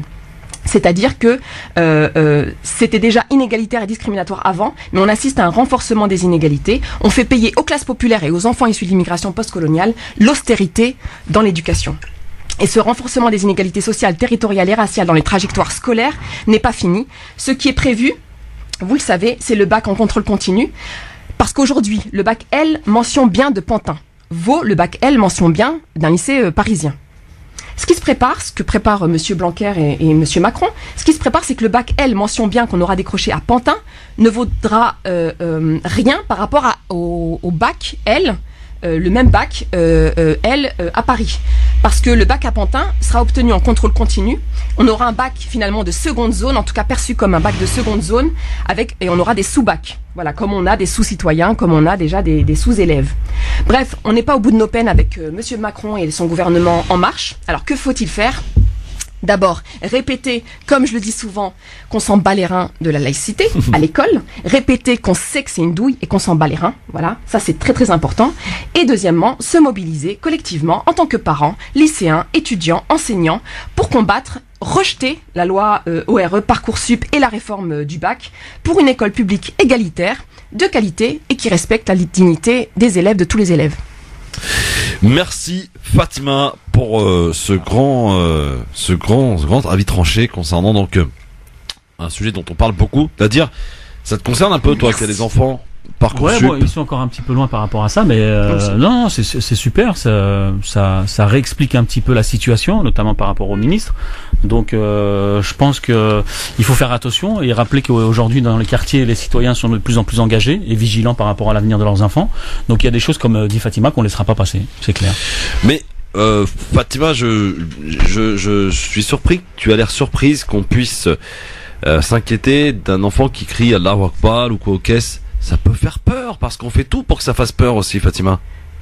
Mais je suis même pas sûre en fait, tu vois, parce qu'on parle des enseignants comme si c'était des gens qui s'effrayaient du fait qu'un gamin de 10-11 ans dise Allahu Akbar, ou Allahu Akbar ça veut dire Dieu est grand. Ouais. Tu vois, mais je suis sûre que c'est même pas vrai. Il faudrait demander aux enseignants, en fait, à l'ensemble des enseignants français, ce qu'ils pensent de ce que dit M. Blanquer lorsqu'il parle en leur nom. Par exemple, quand il parle de malaise des enseignants, moi j'aimerais bien avoir l'avis des enseignants. Bon, j'en connais quand même 2-3. Bon, déjà mon mari est enseignant. Ouais. Et puis je connais quand même pas mal d'enseignants. Il y a des enseignants qui font partie du Front de Mer, auquel je fais partie aussi, et qui se sentent pas du tout représentés par ce ministre, qui ne vivent pas de malaise par rapport à ces questions d'Allahu Akbar, de Juplon, qui sont marginales. Moi, je veux bien qu'il y ait des cas, c'est-à-dire qu'il peut donner des cas, etc., mais qui disent pas que c'est le problème central de l'école aujourd'hui. Le problème central de l'école aujourd'hui, c'est l'inégalité. C'est le niveau qui est de plus en plus bas. Mais non, pas du tout. C'est l'inégalité. C'est-à-dire que, non, en France, si tu as de l'argent, si tu es de classe moyenne supérieure, si tu es dans une bonne école, c'est très bien. Le système français, il est très bien pour les élites. Le problème du système français, c'est qu'il est C'est bien ce que je dis, c'est le problème de niveau et d'inégalité. T'as de la chance, t'es dans un... T'as pas les mêmes études ou t'as pas les mêmes résultats selon où tu te trouves dans le 93 ou au fin fond du 91 à Grigny que à Paris ou dans les grandes villes, quoi. Complètement. Ça c'est clair et ça c'est pas d'aujourd'hui. C'est pas Macron, ça c'est depuis un petit moment déjà. Oui, mais il aggrave avec Parcoursup, avec le bac là en continu, il aggrave encore les choses. C'est-à-dire qu'au lieu de s'attaquer à ce problème structurel qu'est l'inégalité, en fait, il cache ça par le problème de la laïcité. Comme c'était si fondamental, le problème de la laïcité à l'école, en masquant le manque de moyens. Mais les profs, ils pètent un câble, ils sont de plus en plus précarisés. Il y a combien de profs aujourd'hui contractuels, par exemple, qui ne sont pas respectés dans leur métier, à qui on ne donne pas les moyens de travailler. C'est ça le vrai problème aujourd'hui de l'école. Et ça, on le sait tous. Mais on nous endort comme ça dans les médias. Et nous, c'est vrai que, petits poissons, parfois, on a tendance à se justifier par rapport à la laïcité, etc. Mais quand on regarde, quand on est parent, moi je suis parent, quand on est enseignant, en fait, le vrai problème, par exemple, c'est la carte scolaire. C'est les parents qui font des dérogations pour pas aller dans telle école parce qu'il faut dire ça c'est vrai. Il y a trop de noirs et d'arabes et c'est tout. C'est la seule raison. Ils se disent il y a trop de noirs et d'arabes, il y aura pas de moyens, les profs seront absents, etc. C'est ce calcul-là qui est fait. Et du coup, voilà, je fais des pieds et des mains pour faire des dérogations pour aller dans l'autre école. Et du coup, voilà, il y a encore moins de moyens. Mais tu le comprends ça, Fatima? Tu peux le comprendre que les parents s'inquiètent que leurs enfants se retrouvent dans des écoles qui peuvent avoir forcément des mauvaises pas forcément de mauvais résultats, mais une mauvaise réputation, voilà. Alors moi je dis à ces parents-là, je leur dis, voilà, à partir du moment où on se mobilise dans une école publique, il faut être attaché à l'école publique, à partir du moment où on se mobilise, voilà, il faut se battre pour ses enfants en fait, pour qu'il y ait plus de moyens, etc. Ça ne règle pas le problème collectif, le problème d'intérêt général, de faire du slalom avec les écoles sous prétexte de réputation. Donc non, moi je pense qu'il y a vraiment c'est une question politique, c'est-à-dire de solidarité, etc. Après qu'il y ait des parents qui jouent perso, soit dans des stratégies individuelles, etc. Bon bah voilà, charge aussi au ministre de défendre l'école publique et de modifier les choses. Nadir, je crois que tu as des choses à dire là-dessus. Ah non, mais tout est dit. Comment ça, tout est dit? Non, mais tout est dit, mais après, comme disait Fatima, il y a un truc sur lequel il ne faut pas se tromper. Les politiciens aujourd'hui. Vous parlez au micro. Moi, je peux comprendre le ministre de faire ça parce qu'il est de bon ton de taper sur les musulmans et de rappeler la laïcité pour viser toujours les mêmes. Donc aujourd'hui, moi, je vois pas un ministre dire oui, c'est vrai qu'on a failli, on n'a pas mis les moyens, on vise pas les vrais problèmes, on n'a pas les vraies solutions, mais ces gens-là, par nature, ils sont pas honnêtes. Donc ils font ce que attend l'opinion publique. Tapent sur les mêmes en faisant croire qu'ils vont rétablir un petit peu la laïcité parce que soi-disant les citoyens issus des quartiers populaires, ce fameux ennemi de l'intérieur veut tout chambouler, veut imposer sa religion et donc lui il surfe là-dessus tout simplement parce qu'il n'a pas d'honnêteté intellectuelle, il est pas honnête humainement, il sera pas capable de dire que l'État a failli, que les solutions passeront par une vraie volonté politique et surtout des vrais moyens, ne serait-ce en termes d'égalité. Alors, il y avait Parcoursup. Avant, il y avait quoi avant et ça fonctionnait plutôt bien? C'est-à-dire qu'avant, il y avait de la place. Il y avait de la place, il n'y avait pas de place sur les secteurs en tension, comme on dit, c'est-à-dire, voilà, les plus demandés, psycho, etc., etc. C'est tirage au sort. Mais pourquoi on a changé? C'est que ça fonctionnait pas. Non, parce qu'en fait, il y a un problème démographique. C'est qu'en fait, il y a de plus en plus d'étudiants. Voilà. Mais, et on ne veut pas de plus de moyens. C'est-à-dire que, je me souviens plus, je crois que c'est les années 80, peut-être 90. En fait, il y avait le même problème. C'est-à-dire, il y avait un pic comme ça démographique. Qu'a fait l'État français? Il a construit, plusieurs universités, dont quelques-unes en région parisienne. C'est-à-dire que voilà, il y a une forte demande de la part des étudiants, on va construire des facs. Là, on construit rien, c'est-à-dire que on fait pas un effort en termes de moyens. Voilà, on réduit les dépenses publiques parce que voilà, c'est un gouvernement néolibéral. Et par contre, on crée de la concurrence entre les élèves, entre les étudiants, et on fait d'un espace, donc l'école, qui est censé être un espace donc gratuit, laïque, c'est vrai, oui, public, et un peu où on essaie de faire que les enfants soient épargnés par Wall Street, quoi. Enfin, je veux dire, c'est pas la jungle, l'école, normalement. Et on en fait un lieu où vraiment c'est alors l'expression c'est l'homme est un loup pour l'homme. Là, c'est l'enfant est un loup pour l'enfant, quoi. C'est-à-dire que pour pouvoir prétendre faire des études, en fait, t'es obligé d'écraser ton voisin. C'est-à-dire, ils mettent comme ça ce culte de la performance, de l'entreprise, etc. dans l'école publique. Et c'est contre ça qu'il faut lutter. Puis j'ajoute par rapport à la question des musulmans, quand on regarde en vérité les enfants musulmans, et en réalité ils sont pas que musulmans. Pourquoi on les appelle musulmans?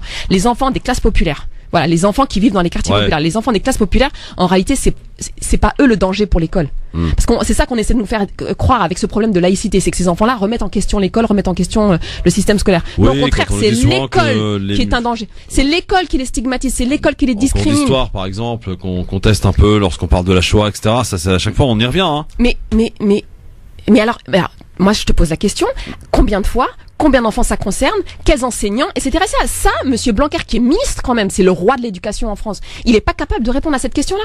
Le journaliste même avant Blanquer qu'on entend ce genre de choses rapportées par les médias. C'est pour ça que je te dis, ça fait 30 ans qu'il nous parle de ça, de soi-disant ces enfants qui remettront en question l'enseignement de la Shoah, etc. Sauf que y a rien. Va sur le site du ministère de l'Intérieur, va sur les déclarations de Blanquer, etc. T'as rien de chiffré, de précis.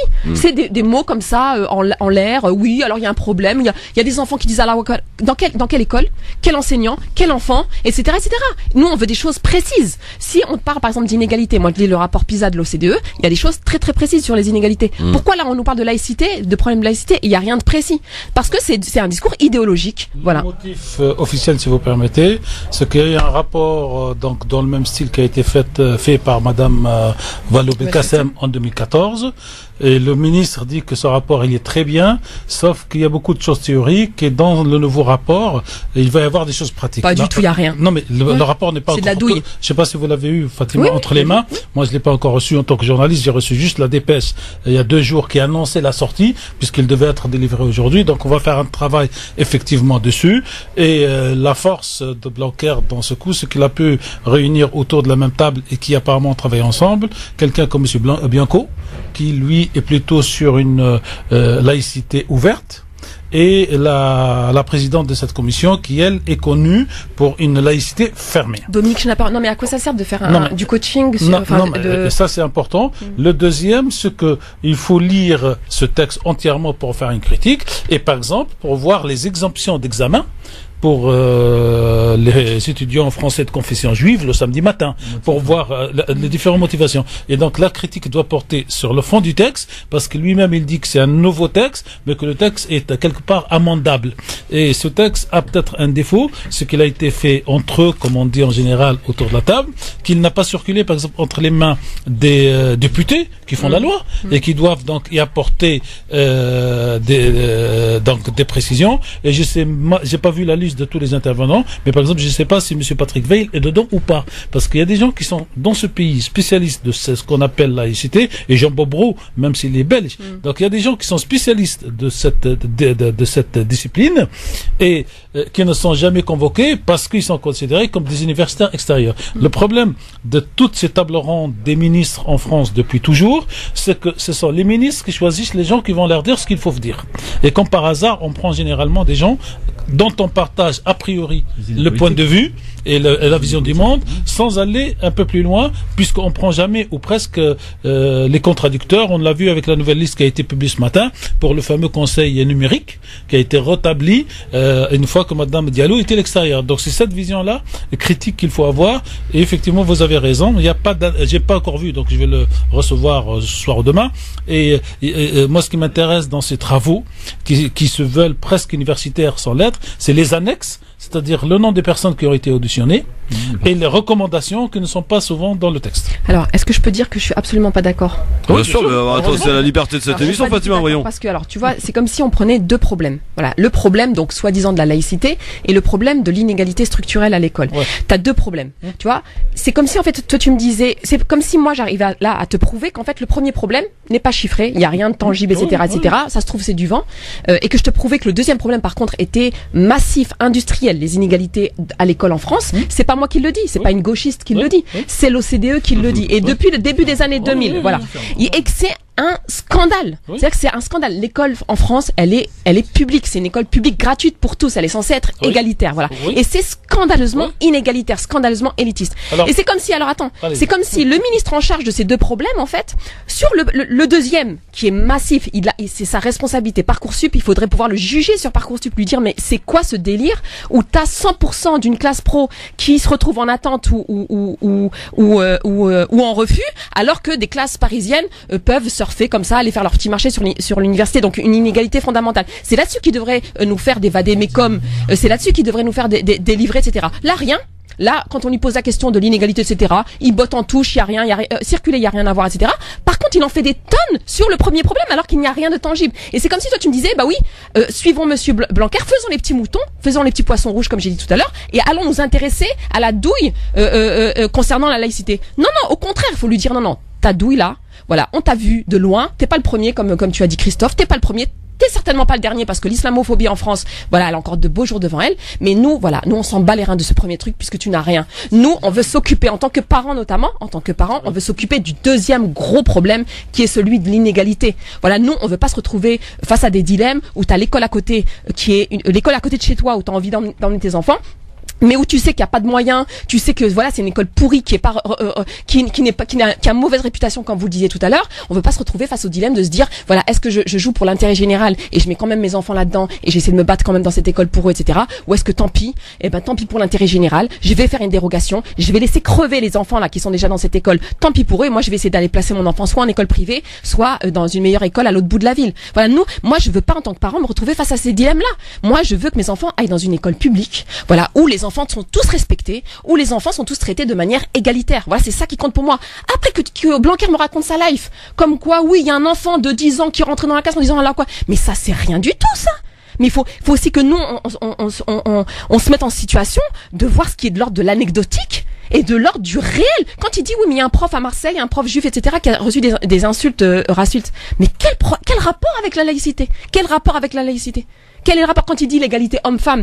Mais, comme je l'ai dit tout à l'heure, mais vous avez au sein de votre gouvernement un ministre qui a été accusé 2 fois de viol, vous l'avez applaudi, vous lui avez fait une standing ovation, d'où vous allez venir nous faire des leçons sur l'égalité homme-femme. Elle est structurelle, l'inégalité homme-femme, le sexisme en France, il est structurel. Pourquoi venir faire peser sur ces pauvres gosses musulmans l'inégalité homme-femme en France, quand on sait qu'il y a 25% de différence de salaire entre les hommes et les femmes, et que apparemment ça ne dérange pas le gouvernement. Donc non, moi je dis au contraire, voilà, il faut dire, voilà, on en a marre des douilles, on en a marre d'être les dindons de la farce. Bon, nous, la douille, ça va être la pub là maintenant. Hein, ça suffit. Après la pub, je reviens. Ouais. Vous, amis auditeurs, auditrices sur France Maghreb 2, 01 40 33 9000, à tout de suite.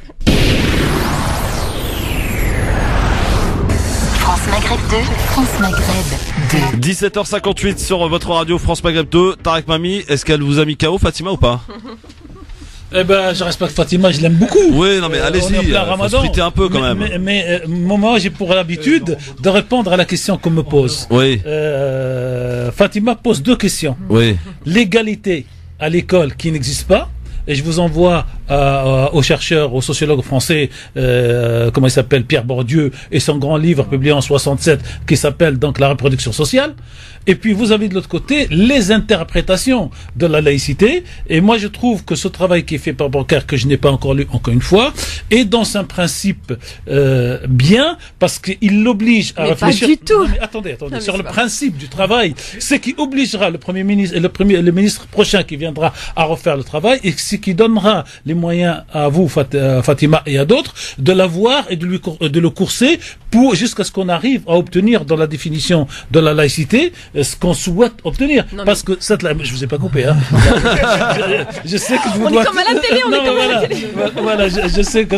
Et donc c'est pour ça. Non, sur le plateau, je le fais, mais d'une manière doucereuse, parce qu'on est au mois de Ramadan, encore une fois. Mais j'aime pas mélanger les deux, mais j'aime mettre les points sur les idées et faiblesses de l'inégalité sociale et de la laïcité, sans dire que ce qu'on vient faire dans la laïcité a réglé le problème de l'école. Il n'a rien réglé du tout. Est-ce qu'on peut dire la vérité, ce qu'on a dit tout à l'heure pendant la pause, est-ce qu'on se disait avec Nadir? En fait, en vérité, la vérité vraie. Vous pouvez y aller.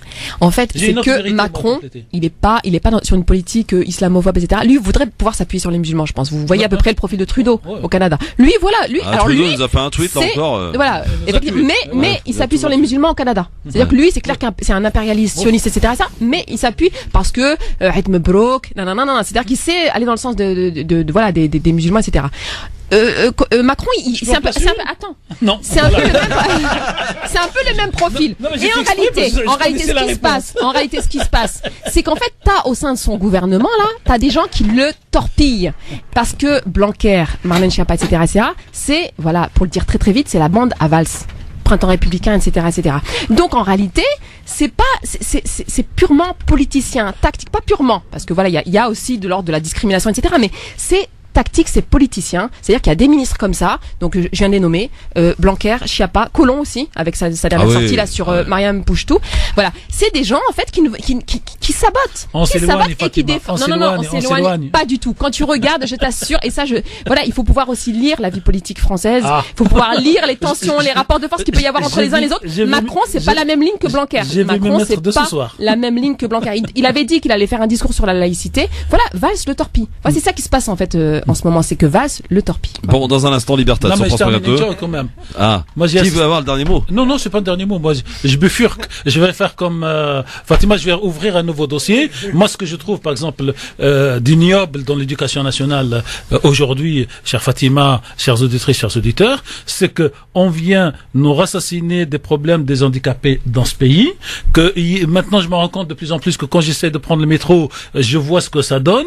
Et qu'hier, j'étais dans une grande conférence au CSA pour voir la place des handicapés et leur visibilité. Et je pose la question à Madame la ministre chargée de cette question, qui n'est pas Monsieur Blanquer, sur le fait pourquoi on n'apprendrait pas aux gosses la langue des signes à partir d'un certain moment. Tu dis que c'est notre question, mais c'est la question de l'inégalité des discriminations. Tout à fait. Non, mais sur cette discrimination, voilà. Et donc cette partie-là, parce qu'après, nous, quand on regarde la télé, on fait pas attention, mais quand quelqu'un ne comprend pas le discours, on ne voit pas les gestes, il serait utile de passer par là. Donc les problèmes d'inégalité sociale, donc dans le lycée, de discrimination. Oui, non, mais ça c'est. Et qui concerne aussi les personnes handicapées. Non, mais ça c'est la même question. Non, mais ça c'est la patate quotidienne de France Maghreb 2 depuis 20 ans. Alors excuse-moi si tu permets sur cette question-là, mais de l'autre côté, moi je souhaite mettre l'attention sur ce rapport laïcité pour le déglinguer du fait qu'ils n'auront pas qu'ils n'auront pas. Tu lui donnes de l'attention, tu réponds à ce que veut. Mon rôle de journaliste et d'analyste politique, c'est de donner. Il veut occuper l'espace médiatique avec cette question-là, et toi tu vas faire le petit poisson.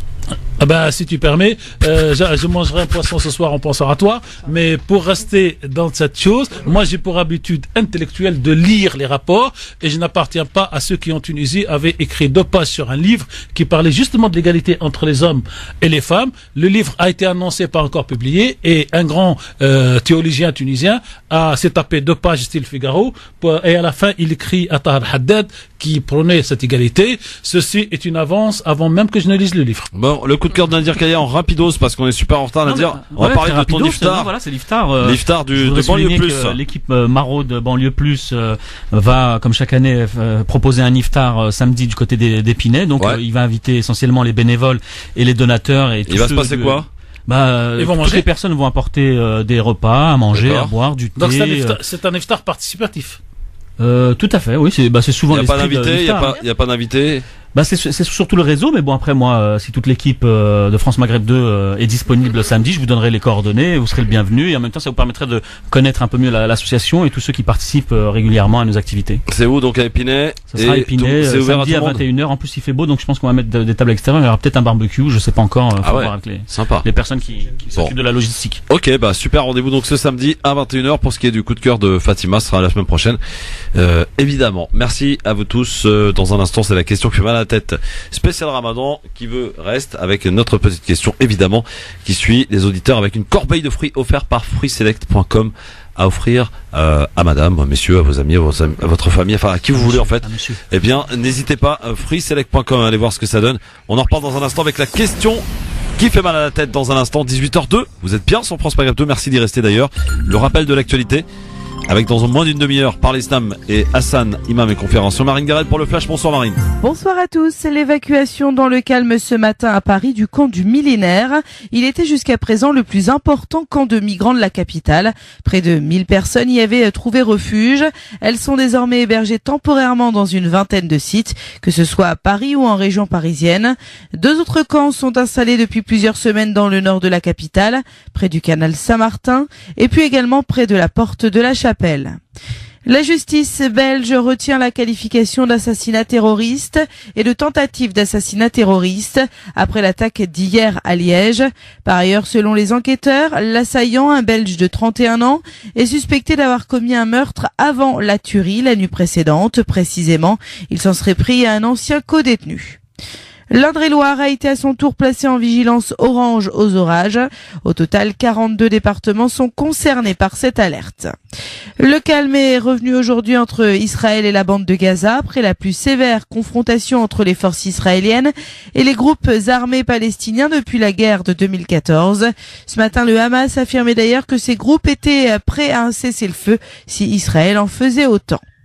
La campagne présidentielle 2017 de Jean-Luc Mélenchon, désormais dans le viseur de la justice.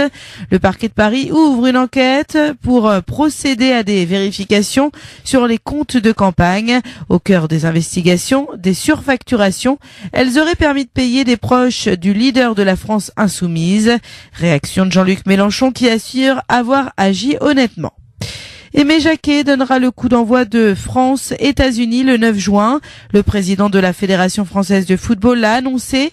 Selon le dirigeant, c'est une sorte de passation de pouvoir avec Didier Deschamps parce qu'ils ont beaucoup d'estime l'un pour l'autre. Fin de citation. Tennis, Roland Garros et Jérémy Chardy a éliminé le Tchèque Thomas Berdych en 5-7.